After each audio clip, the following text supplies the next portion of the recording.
Good evening and thanks for tuning in. Minot city leaders are mulling their options for how to tackle impending budget issues for the city while holding the line on property taxes. Council President Mark Janser provided his official budget recommendations for the council this week.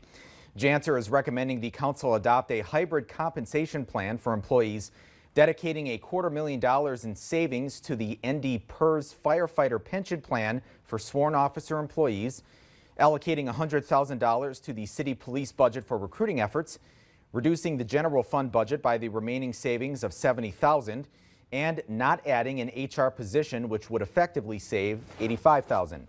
At this week's meeting, City Manager Harold Stewart said he was not against making changes to employee benefits if needed, but advised the council to work to minimize the impacts. As a city manager, some of the most difficult and emotional conversations I've been a part of have been changes to employee benefits. Councilmember Mike Blessum urged the city to look to survey results from employees for priorities.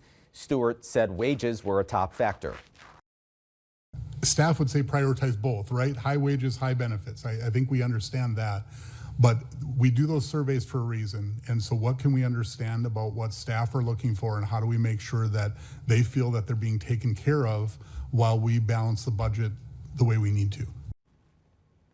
Now, the council will hear from the public on first reading of the budget September 16th. They've scheduled an extra meeting to go over the employee pay and benefits issue. That will likely take place September 23rd. They hope to approve the budget on second reading by October 7th.